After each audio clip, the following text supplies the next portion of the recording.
Boa noite. O Brasil é um dos países mais conectados do mundo. Já passamos de 80 milhões de pessoas ligadas à internet, o quinto país em número de usuários com acesso à rede. Mas à medida em que cresce o número de conexões, aumenta também a quantidade de crimes cibernéticos no país.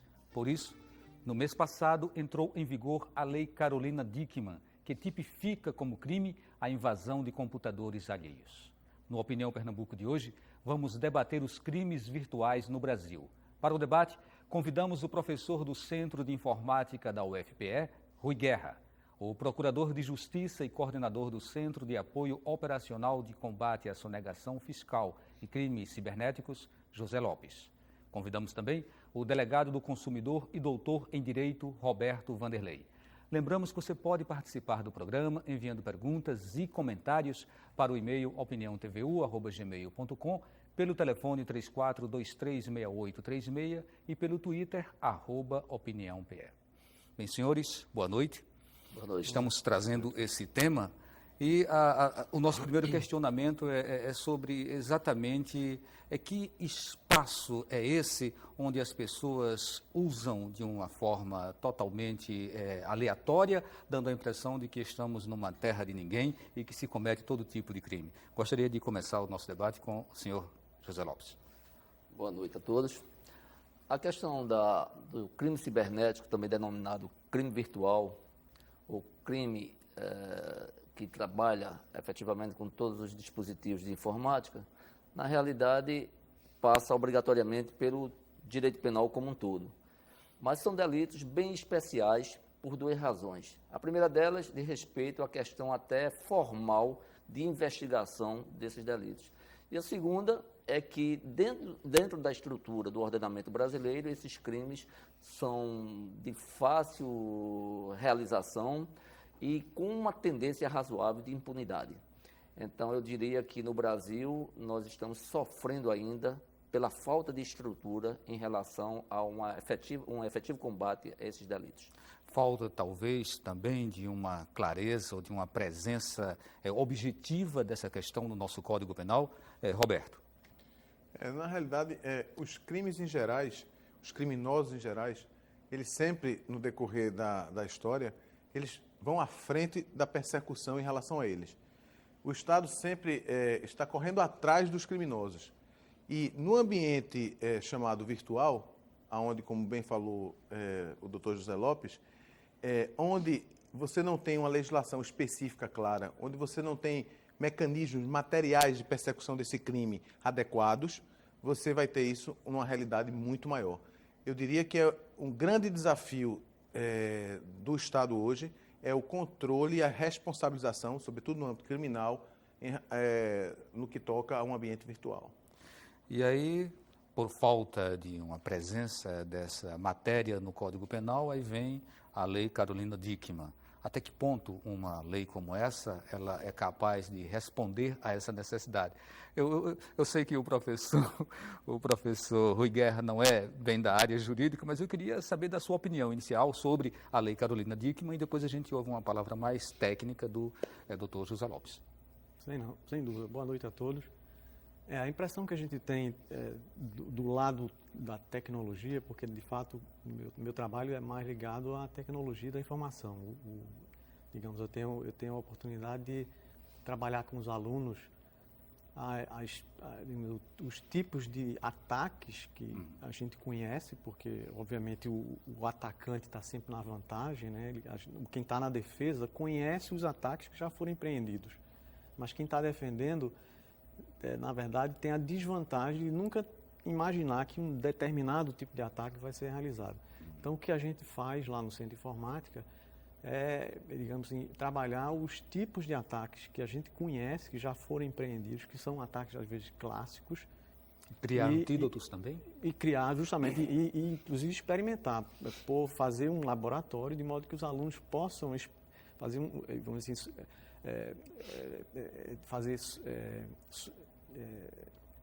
simulações de ataque e ensinar como se defender. Nada melhor para se defender do que conhecer como é que se faz um ataque. Então, o que a gente tem escutado de comentário do que foi feito com relação à legislação, à lei Carolina Dickmann, é que me parece que foi feito algo, digamos assim, até certo ponto, digamos assim, no calor da notícia de que uma pessoa digamos assim, midiática, como é a Carolina, alcançada, né? Pelo crime, foi alcançada pelo crime, né, na verdade. Então, obviamente, a gente sabe que está havendo um debate maior, né, na comunidade acadêmica e alguns estudiosos da área, no que se chama de marco civil da internet. Quer dizer, antes de se trabalhar numa legislação criminal, se trabalhar exatamente quais são os marcos regulatórios do ponto de vista de direitos e obrigações, né? Então, na verdade, eu não seria a pessoa autorizada para falar do lado legal, mas a gente ouve falar que ele foi, de fato, uma legislação construída meio no calor. Doutor José Lopes, o que é que diz essa lei e o que a gente precisa para poder responder a todas essas questões que estão preocupando hoje a sociedade como um todo? Eu concordo inicialmente com a exposição do nosso colega professor da Universidade Federal, na medida em que essa lei foi criada, na realidade, no afã de dar uma resposta imediata à sociedade. Mas ela não resolve o problema de como se efetivar uma justiça cibernética. Por quê? Primeiro, porque nós estamos submetidos, e aí é necessário se falar desse ponto, estamos submetidos a um ordenamento penal que data de 1940, com algumas alterações. Para se ter uma ideia, a reforma penal no Brasil, do Código Penal, foi da parte geral em 1984. Ali se manteve os conceitos clássicos de tempo do crime, local do crime.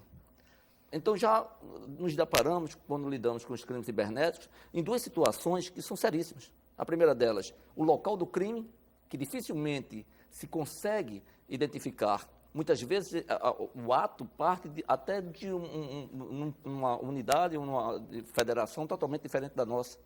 Às vezes se encontra em outro país.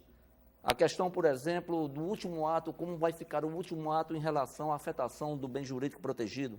Então, essas situações de ordem clássica, elas não se aplicam ao crime cibernético. Eu tenho defendido uma tese que, por sinal, os nossos colegas doutrinadores discutem muito, é justamente a questão de mitigação desses conceitos clássicos do direito penal.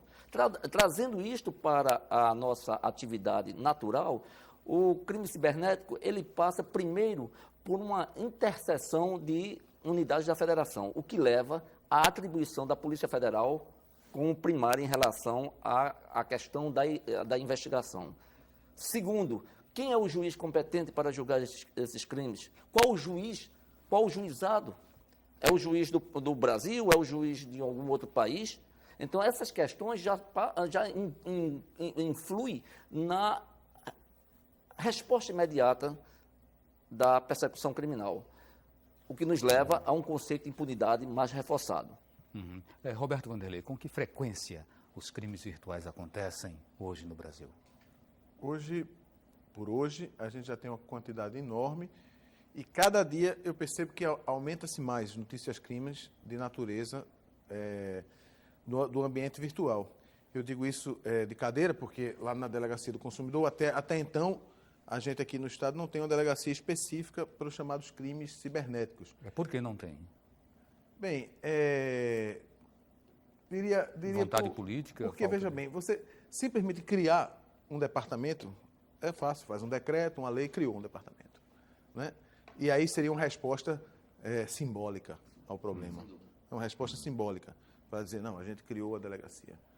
É preciso muito mais que isso. É preciso você capacitar os profissionais, e aí o apoio técnico, o apoio científico é fundamental, nunca foi tão fundamental. Isso sempre existiu no direito penal, né? Quantas normas do direito penal a gente está condicionado à medicina legal, às perícias técnicas, para a produção dos efeitos dessa norma. Mas, em relação, isso você tem em muitos crimes, né? No homicídio tem que ter um laudo que constate a morte, né? Por aí vai. Então, a ajuda da ciência ao direito penal.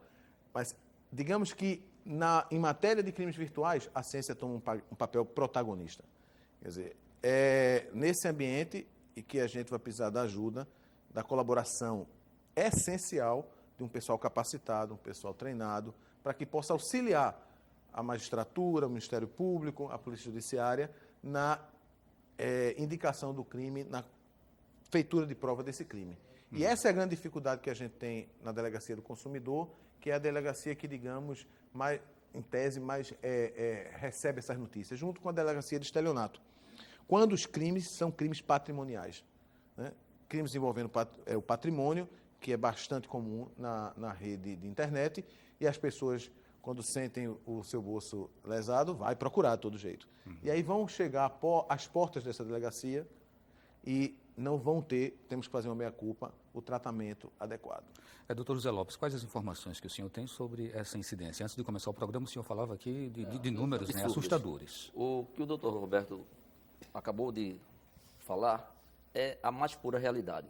Para se montar uma estrutura de investigação, nós precisamos de um papiloscopista, nós precisamos de um perito com especialização em informática. A ausência de convênio com as universidades, que tem um papel fundamental, a questão da cientificidade, são delitos que a resposta, um dia para se responder a uma indagação de um delegado, de um promotor de justiça, do judiciário, em ambiente virtual, um dia significa um século. Então, a dianteira que os criminosos virtuais têm em relação àquelas instituições investigadoras é imenso. Precisaria o quê? Precisaria quebrar paradigmas inclusive de jurisdição. Mas qual é o maior problema? Dada essa dificuldade, nós temos, isso dados de 2010, mais de 90 mil inquéritos no Brasil ano. Mais de 14 milhões de tentativas de acesso a bancos. Nós temos prejuízo de mais de 15 bilhões de reais. 15 bilhões de reais foi o que ocorreu, segundo dados da Febraban e outras entidades que atuam no setor bancário, foi o que nós tivemos aqui no Brasil. E as investigações, como andam? Essas investigações, inicialmente, a Polícia Federal, quando se começou, na realidade, a tentativa de investigação dos crimes cibernéticos, o primeiro deles foi em relação à clonagem de cartão, que era comum e as informações já eram pela Caixa Econômica. Mas veja a dificuldade. Para que eu quebre o sigilo, eu tenho que pedir autorização ao judicial. Na hora que essa autorização chega, ou um mandado de busca e apreensão, ou uma cautelar qualquer, a dianteira que esse criminoso sofreu, atuou, é imensa. Então, nós estamos sempre aquém. E no Brasil, por força justamente de legislações esparsas, muito tímidas em relação à resposta do Estado penal, faz com que isso seja, nós temos um paraíso de impunidade no âmbito virtual. Esse é o meu entendimento, essa é a minha visão. Professor Rui Guerra, a impressão que a gente tem é que estamos engatinhando ainda nessa matéria, e aí recai uma responsabilidade muito grande sobre a universidade. Como é que a universidade hoje atenta para essas questões e o que, por exemplo, a UFPE, lá no seu setor, no seu departamento, está fazendo? Como é que ela lida com tantas filigranas, tantas especificidades? Veja, vamos pensar a origem do problema. Na verdade, os ataques são empreendidos explorando falha no software. Então, o atacante vai descobrir quais são as falhas. Inclusive, essas falhas, muitas vezes, são vendidas em mercados negros por preços altíssimos, sobretudo quando é um software muito popular, como um navegador. Então, a gente tem que também pensar como corrigir o problema na sua origem, ou seja, aquele profissional que vai produzir o software, vai construir sistemas de informação baseado no software que ele está desenvolvendo, ele tem que estar sabendo qual o tipo de erro que pode acontecer que vai causar uma falha que o atacante pode explorar.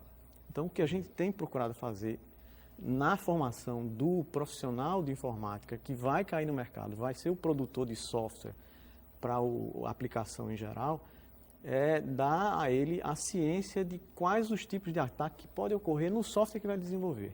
Então, a primeira coisa, aquele que vai desenvolver o software tem que saber quais são os os tipos de vulnerabilidade que o software que ele vai fazer pode ter, para ele, então, construir o software menos vulnerável. Porque 100% não existe, quer dizer, 100% de ausência de vulnerabilidade não existe.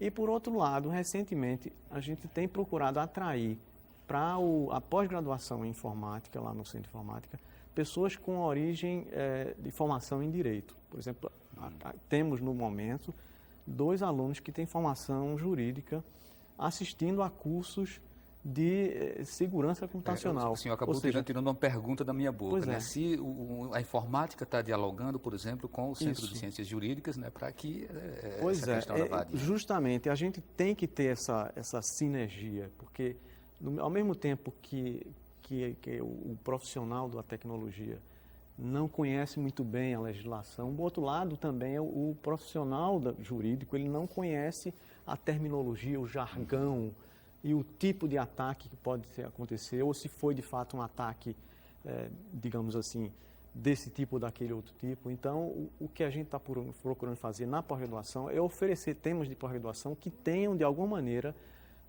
digamos assim, uma interseção. Então, por exemplo, estudar o problema por exemplo, recentemente uma aluna de doutorado está trabalhando na questão de definir, por exemplo, em contratos de computação em nuvem, o que é vamos dizer assim, um produto que está ali no meio entre serviço e produto, né? Quando você faz um streaming, quando você se associa a Netflix, por exemplo, você compra um filme. Esse filme vem sob forma de bit. Se esse filme vem defeituoso, se ele não é tangível, como é que você vai caracterizar a proteção ao consumidor? Ali, a legislação que vai regular esse fornecimento dos bits que estão lá circulando pela rede, vai ser um produto ou um serviço? Então, mesmo na Europa, está se discutindo muito, vamos dizer assim, a legislação de proteção ao consumidor, como é que as cortes vão decidir quando houver uma disputa, um litígio com relação ao fornecimento de algo que não é tangível. Porque antigamente a gente comprava um software num CD ou num disquete. Hoje a gente põe um tablet, o celular, e a gente aperta um botão e o software vem pela rede, mas não vem no meio tangível, ele vem no meio intangível. E agora? Que atinge o consumo. E agora? Como é que a gente faz se houver algum tipo de, digamos assim, discussão, ou enfim, de diferença? Como é que a gente resolve? A gente vai tratar como serviço ou como produto? Então, o que está acontecendo é que está se criando uma categoria sui generis, chamada de conteúdo digital, que vai ser tratado diferentemente de produto e de serviço, para que haja possibilidade de resolver litígios nessa área. A gente continua esse nosso papo sobre crimes virtuais no próximo bloco. E a gente lembra que você de casa pode participar com perguntas ou dando a sua opinião, né? Fazendo seu comentário, através do telefone 34236836, pelo e-mail opiniãotv@gmail.com e também pelo Twitter, @opiniãopr. E a gente volta dentro de um instante.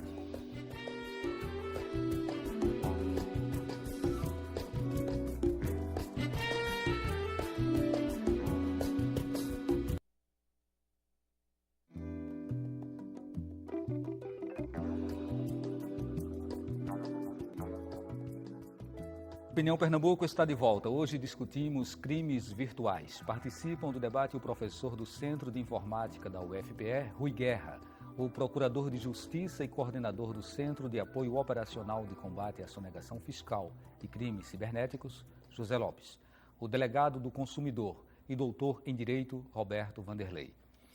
Bem, a gente sabe que são vários tipos de crimes que se configuram como virtuais, né? A gente tem o crime contra a pessoa, o crime contra o patrimônio, o crime contra a propriedade imaterial, ou seja, há uma gama enorme. E eu queria pegar aqui uma pergunta do José Dias, da Iputinga, que me parece que se enquadraria dentro do crime contra a pessoa, mas vocês que vão confirmar isso aí. Ele fala: minha esposa é vítima de xingamentos via internet. Sei quem é o autor, mas ele não se identifica. Possui um perfil anônimo. Isso pode gerar um processo? Doutor Roberto Vanderlei. Eu tenho alguns casos desse na delegacia. Inquéritos especiais que me foram designados. E qual é a medida que a gente faz, né? Bem, eram e-mails, não sei qual foi o e-mail que ele recebeu, a esposa dele, né? Sofreu esses ataques contra a honra. Na realidade, é um crime contra a honra, né?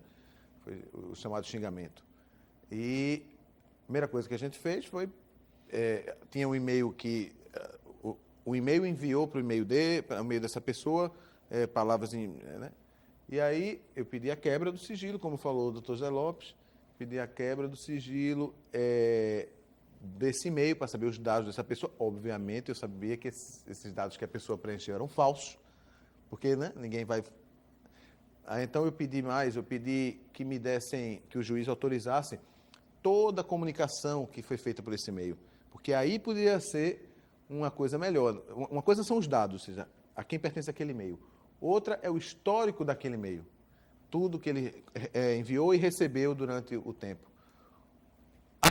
O meu primeiro pedido judicial foi aceito, ele me deu os dados, e o juiz negou o pedido da comunicação. Por quê? Porque ele disse que era um crime contra a honra, que não se enquadraria naqueles crimes da Lei 90, a lei que trata das interceptações telefônicas. Das interceptações telefônicas, que se equipara... Veja, o Brasil usa a lei de interceptação telefônica equiparando a comunicação telemática de informática. É o mesmo parâmetro legal que o juiz usa. E aí ele negou. E aí eu vi minha investigação ir por terra, porque os dados, obviamente, que estavam lá, não sabia de quem era. Aí eu fui mais além, procurei ver o IP, nem sabia o que era isso, né?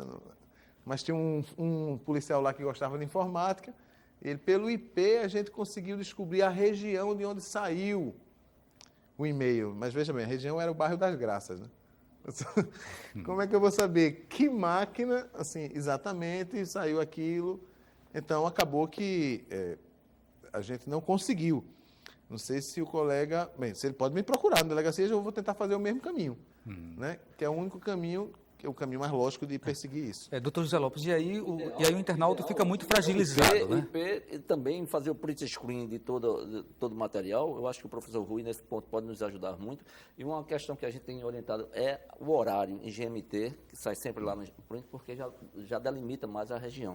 Essa é uma questão, inclusive, para a fixação da competência em relação ao julgamento da eventual ação. E um detalhe, esses crimes contra a honra, nós não somos titulares da ação penal. Muitas vezes nos chega a notícia crime, mas o Ministério Público, pelo menos em princípio, não vai atuar, a não ser que haja interesses incapazes.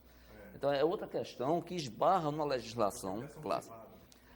Um crime de ação privada. Então, o que é que ocorre aí? O que ocorre é um problema que, às vezes, é instantâneo, a divulgação é globalizada, essa divulgação globalizada muitas vezes afeta sobremaneira a honra, a chamada honra subjetiva da vítima, né? E muitas vezes o Ministério Público não pode, fica atrelado justamente por essa limitação de atribuição em relação à investigação, em relação à ação penal. Ou seja, não adianta denunciar. O ofendido tem que tomar a iniciativa, procurar o delegado. Por isso que eu defendo. Mas quando chega a denúncia, não se pode tomar uma ação contra a pessoa que está cometendo o crime? Em princípio, nos crimes contra a honra, não. Salvo naquelas situações de crime praticado contra chefe de Estado, crimes praticados contra o presidente da República, incapazes. Não existe um modelo, por exemplo, não, em outros países a questão aí é de legislação, Valdir. A questão aí é do ordenamento que estabelece essa limitação. O Ministério Público só é titular da ação penal, denominada ação penal pública, seja ela condicionada ou incondicionada, mas com uma característica de atividade contra a coletividade. Esse é o mote interessante.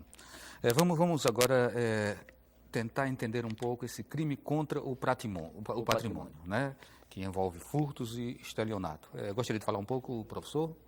Não, eu fiquei impressionado com o que ocorreu, foi descoberto há poucos dias atrás, um dos maiores roubos, um dos maiores golpes cibernéticos no mundo, na história, né? Foi um crime que aconteceu desde dezembro. Roubaram das máquinas de saque de dinheiro, né, essas chamadas ATMs nos Estados Unidos e mundo afora, mais de 45 milhões.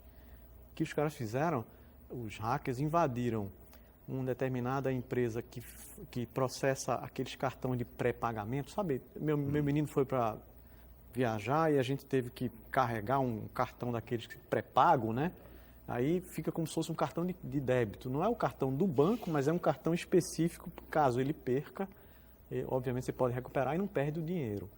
Pois uma empresa indiana que fornecia esse tipo de serviço através da Visa e da Mastercard foi invadida sem os clientes saberem, e os hackers então fizeram uma operação extremamente coordenada e coisa de cinema. Num certos dias, inclusive houve gravação de câmeras de segurança em que sujeitos em um determinado horário iam em máquinas ATMs e sacavam uma enormidade como uma mochila e saía correndo. Eu sei que só na área de Nova York, em 24 horas, foram sacados mais de 2,5 milhões de dólares. Então, veja, isso foi o quê? Claro, um crime contra o patrimônio. Agora, curiosamente, eles não afetaram os clientes. Quem acabou, digamos assim, sendo afetado foi a administradora do cartão, no caso, né? Professor, isso demonstra uma certa insegurança, né? Por mais que Sim, se tente sem buscar dúvida. essa segurança, Sem dúvida. existe sempre uma margem não sei se muito alta ou pouco, ou pequena. O senhor poderia falar para a gente essa margem de erro, a probabilidade de acontecer um crime numa situação como essa, ela é de 20%, 30%, 10%, 1%? Como é isso? Veja, eu não saberia quantificar, porque obviamente depende da versão, ou seja, o sistema de informação que estava sendo usado por essa empresa administradora desse serviço poderia ser talvez mais frágil do que um outro. É claro que um sistema pode estar mais protegido ou outro, então é difícil até quantificar sem saber exatamente que sistema ele estava utilizando. Mas obviamente que existe a possibilidade, mesmo grandes bancos, como Bank of America, sofreu também recentemente ataques. Inclusive, curioso, o senhor deve ter ouvido falar também desses chamados ataques não, digamos assim, com vistas a roubar alguma coisa, mas fazer algum tipo de protesto cibernético, fazer ataque de inundação de requisições, de modo a derrubar um site. E aí, em geral, está associado isso a algum tipo de ativismo, coisa assim.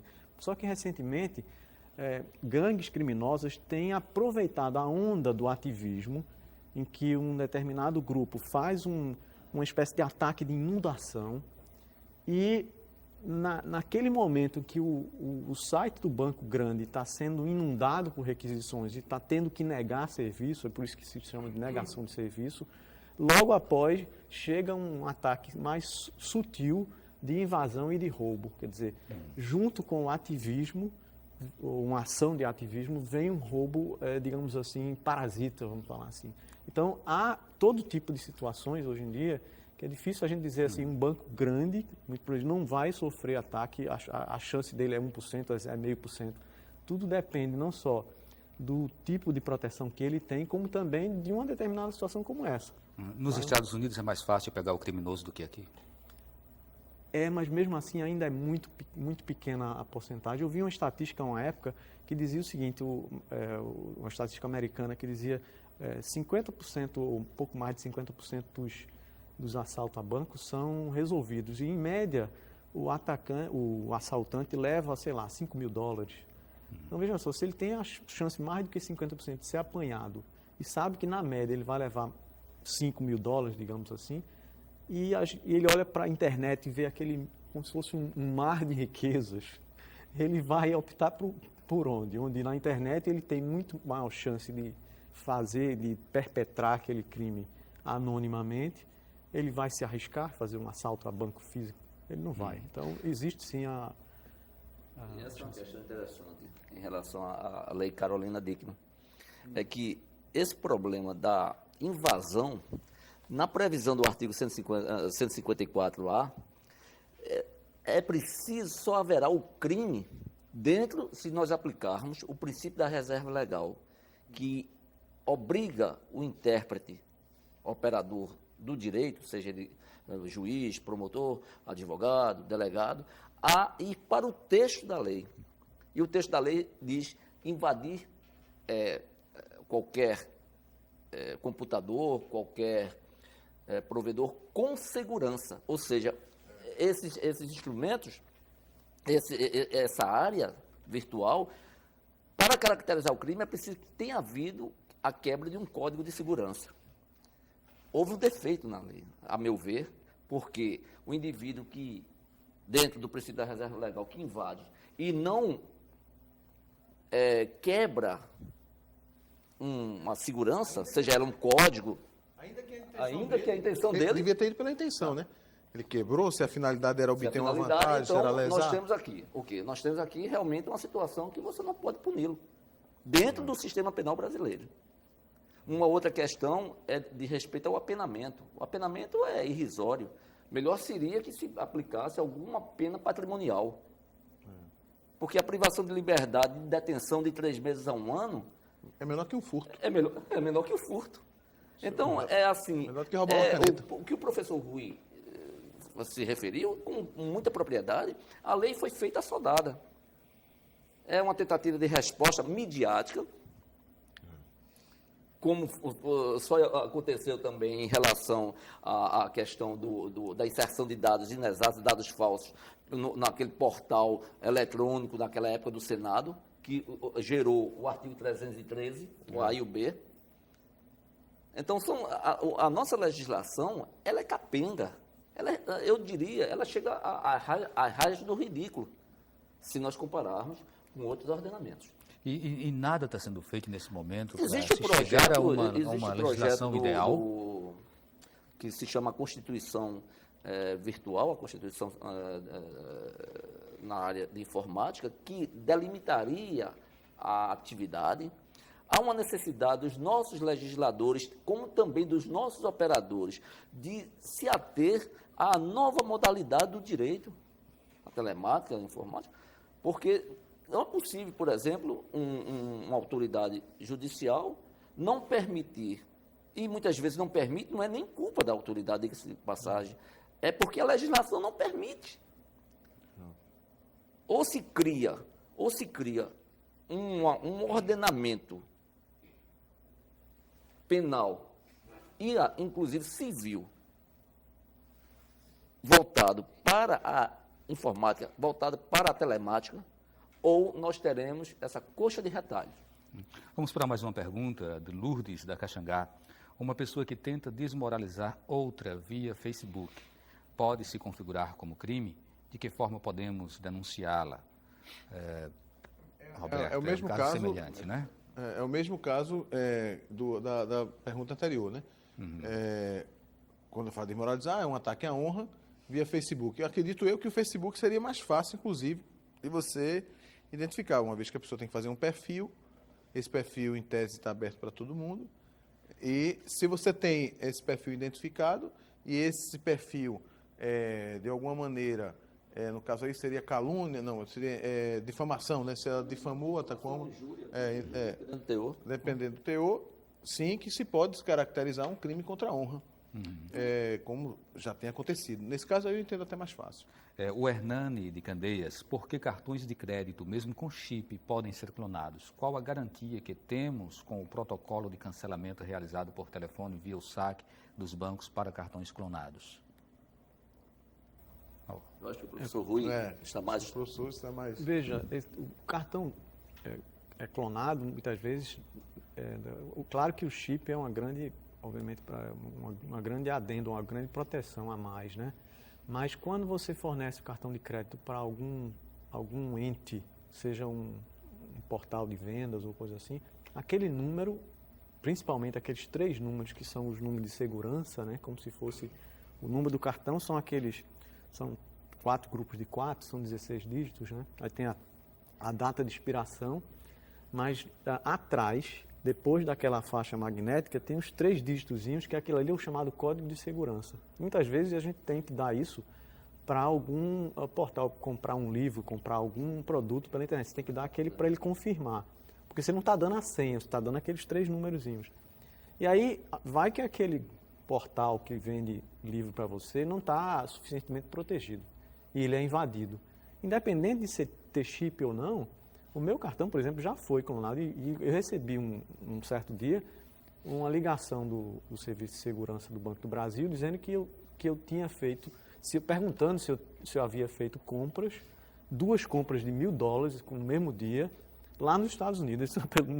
Nem viajei para os Estados Unidos, continuo aqui, não viajei. Pois bem, havia sido clonado. Agora, eu inclusive, naquele cartão especificamente, eu tinha fornecido o número a muito poucas entidades, eu acho que só a Amazon, que eu costumo comprar livro na Amazon.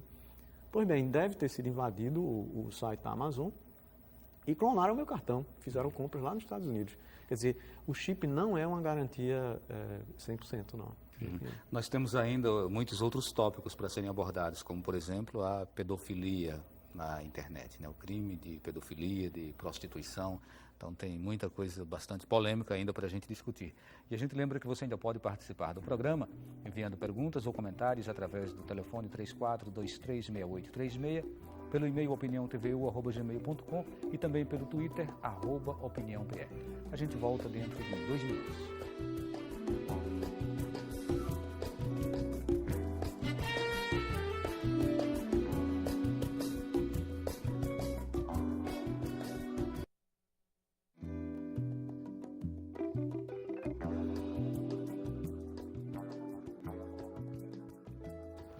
Estamos de volta com o programa Opinião Pernambuco. Hoje discutimos crimes virtuais. Bem, aqui tem um comentário do João Martins, da Bomba do Emetério. Ele diz: o Brasil tem as leis, mas o que falta ao país é pôr essas leis em prática. E aí, parece-me que no caso específico dos crimes virtuais, falta também uma legislação específica. Pelo menos é isso que vocês vêm colocando aqui desde o início do programa, né? Infelizmente. Então, vamos criar essas leis. E aí tem uma situação que hoje preocupa muito educadores, pais de famílias, que é a questão do cyberbullying, né, que é o bullying dentro da rede. Doutor José Lopes, eu gostaria que o senhor começasse falando sobre esse tópico. O conceito de bullying é um conceito que está atrelado obrigatoriamente à violência. É preciso também que se tenha a ideia do bullying de uma forma não generalizada como está acontecendo aqui no Brasil. Tudo é bullying, tudo é bullying. Mas tudo aquilo que importa num alto grau de violência, que cause uma certa dependência psicológica, que realmente afete a psique do infante, porque o bullying não é só para infantes, não é só para adolescentes. O bullying pode acontecer, inclusive, entre adultos, entre comunidades. Mas uma questão que chama a atenção em relação ao bullying é a responsabilidade do colégio, da instituição educacional. Isso cai, inclusive, a meu ver, no Código do Consumidor. Roberto pode me corrigir se eu estiver equivocado. Mas em relação à questão, a relação de causalidade é em relação justamente à questão da prestação de serviço. Como a instituição educacional está ali numa relação contratual de prestação de serviço, ela é uma prestadora de serviço, ela poderá ser responsabilizada por eventual omissão em relação ao dever de vigilância, cuidado, em relação também à questão de se evitar esse ataque violento, que é de qualquer forma. Roberto. Eu concordo, né? Você tem um contrato, no caso um contrato que eu entendo consumerista, né? É uma concessão de um serviço público, né? Então, mais cuidado ainda deve-se ter. E a gente percebe que o que era na minha época o bullying, né, era no recreio, né? Cabeção, não sei o quê, né? E a gente, um brincava com o outro e tal. E muitas vezes ficava mais restrito entre colegas, né? Assim, o problema que eu acho que eu vejo do bullying virtual é que você joga isso para uma comunidade difusa, que você não tem ideia quem vai ter acesso a isso.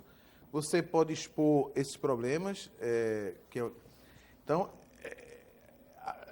criança, quer dizer, há que se ter um controle. E por parte das autoridades responsáveis por ela. Começando pela família, deve ter bastante atenção em relação a isso. Responsabilizar a instituição a qual ele faz parte, procurar conversar, né, evitar que isso tome proporções que não devem caber de maneira nenhuma dentro de uma escola, mesmo num ambiente familiar ou num ambiente condominial. Muitas vezes está ocorrendo isso até em condomínios, né? E expondo certos problemas. Acho que cuidado e atenção sempre é importante. É sensato pensar em penalidades, algum tipo de penalidade para um crime cometido por menores que hoje se apropriaram de uma forma bastante substancial das mídias sociais, da internet. E a gente discute muito hoje, né, qual é a forma como a justiça ela vai lidar com um crime cometido por um menor no Código Penal brasileiro e no caso específico de um crime virtual, né? Como é que a gente pode dimensionar esse problema? Eu vejo a questão da responsabilidade em relação ao infante, em relação ao adolescente que pratica o crime virtual, ele está submetido às regras do Estatuto da Criança e do Adolescente. Dependendo do grau de lesividade, ele poderá sofrer um internamento de até 3 anos e, no caso do infante menor de 12, 13 anos abaixo, a responsabilidade é de orientação. Eu acho que nesse ponto... Mesmo no caso do crime virtual? Mesmo no caso do crime virtual, porque aí o sistema é genérico. Então, a questão aí é mais de orientação, é mais de educação. Aí a questão da agregação familiar. O núcleo familiar, nesse ponto, é importantíssimo. E aí o papel da instituição de ensino, as nossas escolas, os nossos colégios, tem um papel fundamental nessa orientação. E cobrar, inclusive, do responsável esta atenção, que muitas vezes não ocorre. O que ocorreu há 2 anos, em 2011, a Inglaterra decidiu investir na formação, digamos assim, desse novo mundo conectado, né, formação do cidadão. E instituiu, o então primeiro-ministro Gordon Brown, instituiu uma lei que diz que toda escola, a partir dos 5 anos de idade, as crianças têm que aprender, seria como se fosse, a gente tinha antigamente Educação Moral e Cívica, né? Ou Organização Social Política Brasileira, ou SPB, né? O SPB. Pois bem, lá eles criaram uma disciplina de convivência no mundo virtual. Como se comportar e como também, digamos assim, identificar possíveis problemas ou encontrando. Então, desde os 5 anos de idade, virtual, a criança inglesa está nas escolas, principalmente as escolas públicas, é claro, elas têm que oferecer às crianças uma educação de como conviver. Isso acontece também na Coreia do Sul e em alguns países mais, digamos assim, mais envolvidos com essa socialização excessiva, porque o cyberbullying que está falando pode ser extremamente, digamos, traumático para uma criança, porque se é um bullying na escola, ela vai para casa, acabou, né? Mas o bullying via rede social, coisa assim, ela vai para casa e não acaba. Ela simplesmente não consegue se livrar daquele terror. Então, tem vários casos reportados nos Estados Unidos de crianças que são levadas ao suicídio. Certamente que crianças que têm, talvez, algum problema já têm alguma tendência. Inclusive, um caso famoso, há 3 anos atrás, a mãe de uma coleguinha que queixou-se que estava sendo, vamos dizer assim, a colega estava talvez tomando um namorado ou alguma coisa desse tipo. A mãe se fez passar num perfil do MySpace, se fez passar por um adolescente, fez amizade com essa coleguinha da filha e começou a fazer assédio como se fosse um adolescente de 16 anos, querendo namorar e tal. Eu sei que isso evoluiu a tal ponto de ela conseguir conquistar a confiança e começar agora a fazer o assédio, vamos dizer, negativo, dizer que a menina estava feia, estava gorda. Eu sei que levou a menina ao suicídio e aí depois descobriram que tinha sido a mãe aos 40 anos. Então a mãe foi chamada, mas como não havia legislação, como punir essa pessoa? O que é que ela fez? Ela, digamos assim, fez um assédio moral através do... Como não havia legislação, o juiz acabou condenando a uma espécie de contravenção, tem que cumprir fazer algum tipo de serviço à comunidade, porque o máximo que ela fez foi violar os termos de serviço da rede social, que foi criar um portal fake, como se chama, um portal falso, né? Mas, enfim, é um problema que a gente, obviamente, mesmo lá, eles têm dificuldade de tipificar como fazer para evitar esse tipo de coisa. Aqui no Brasil já seria um pouco diferente, seria induzimento à instigação ao suicídio, por via indireta, não? Essa explanação do professor Rui Guerra já traz um gancho para um outro tópico aqui para a nossa abordagem, que é a questão do uso mesmo, né, da internet como um ambiente propício para se praticar a pedofilia. né? E a gente sabe que as denúncias, que os casos são recorrentes, né? São enormes. E aí, professor Dr. Roberto Vanderlei, em que volume, em que nível essas questões elas chegam à sua área? Bem, como lá na Delegacia do Consumidor a gente tem uma delegacia que trata de crimes patrimoniais, a gente não tem, até então, tido notícia formalmente eu não tenho nenhuma notícia crime em relação a isso. Veja bem, é um crime extremamente particular, né? Ou seja, o seu ambiente onde ele ocorre é um crime muito sutil, de difícil investigação. E a Polícia Federal, a gente tem tido notícias, inclusive na imprensa, elas têm feito um trabalho em relação à pedofilia bastante, se não satisfatório, mais ou menos proveitoso, e sobretudo com a comunicação com as outras polícias. Porque o mercado, esse ambiente de pedofilia, ele ocorre mundialmente. Nós temos registro aqui, por exemplo, da Casa Pia, Isso, esse tipo Casa Pia na Itália, que congregava, inclusive, ramificações aqui no Brasil. Nós já, inclusive, participamos, cooperamos com uma parte da investigação, um certo tempo. Mas o que chama a atenção é que, nesse aspecto de pedofilia, no Brasil, existe ainda, entendeu, núcleos sob investigação, ainda núcleos registrados. Teve aquele caso de um estrangeiro que morava na Bahia, né?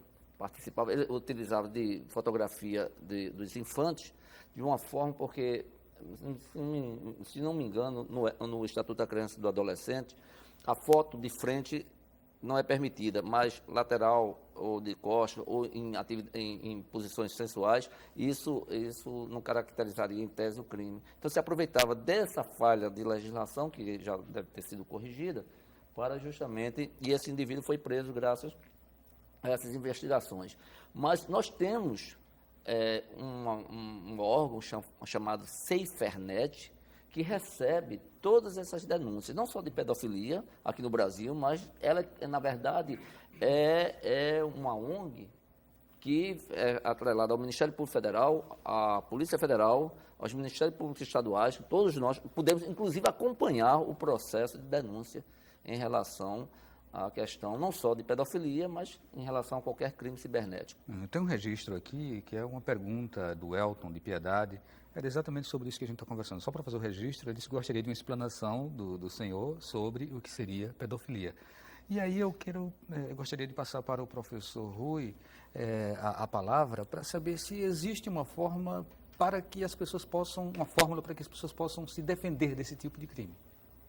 Veja, de fato é muito difícil, porque a gente tem, por exemplo, certos tipos de software que protegem o anonimato. E, inclusive, é incentivado esse tipo de software, inclusive pelo governo americano, para quê? Para permitir que cidadãos que estão sob, digamos, regimes autoritários possam, digamos assim, expressar a opinião deles ou organizar movimentos, se for o caso, políticos, e não sejam retaliados pelos seus governos. Então, existe um software que é inclusive livre, pode-se baixar e é de código aberto, chamado Tor. É o software por excelência para se, vamos dizer assim, permitir a navegação no anonimato.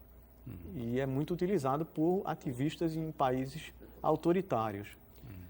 Por outro lado, obviamente, tem sempre o lado negro da coisa. Então, o que está acontecendo é que se tem notícia é que muitas redes de pedofilia estão se valendo desse software para cometer o crime que eles, obviamente, estão envolvidos. Agora, o que está acontecendo é que isso se tornou tão sério que certos países que se dizem, digamos assim, defensores da livre expressão, acabam passando legislação que parece meio que legislação do estilo China. Por exemplo, a Austrália transformou os provedores numa polícia, como se fosse polícia da internet. Ou seja, se um pedófilo for flagrado circulando movimentação na rede, o provedor vai, de alguma forma, responder juntamente com ele. Ou seja, o provedor tem, de alguma maneira, alguma responsabilidade sobre a legislação, segundo eu andei lendo, na Austrália e no Canadá, para que os provedores também participem, porque é muito difícil. Interessante que era objeto, inclusive, do projeto que é do Azeredo. Certo. Nós estamos quase chegando ao final do programa. Pois não. Tem duas perguntas aqui que eu vou passar ambas para o professor, tentar responder o mais rápido possível. Uma é do Iviton Barbosa, de Afogados. Por que o governo não usa o pessoal da ATI, Agência Estadual de Tecnologia da Informação, para investigar os crimes virtuais? E a outra é do Macedo da Boa Vista. Não seria um paradoxo as pessoas que atuam em uma área tão difícil como a da informática canalizarem sua inteligência para algo errado? Começando por essa segunda pergunta, o que a gente observa, por exemplo, na Europa do Leste, é que a indústria não tem uma indústria de tecnologia tão, vamos dizer assim, bem servida como se no Ocidente. Então, o que está acontecendo, os meninos que fazem engenharia, que têm uma formação matemática muito boa, eles são meio que atraídos para participar do cibercrime. Então, o que está acontecendo na Europa do Leste é que existe uma verdadeira indústria, eu comparo muitas vezes com o Morro no Rio de Janeiro. O garoto lá não tem emprego, ele é o quê? Ele é atraído para trabalhar para um traficante. Então, o que está acontecendo na Europa do Leste é isso, o cara é atraído quando é jovem para participar das cibergangues, principalmente as russas. E a outra pergunta, eu acho que a ATI tem uma função diferente. Eu acho que ela não está envolvida, até onde eu sei, não conheço muito bem.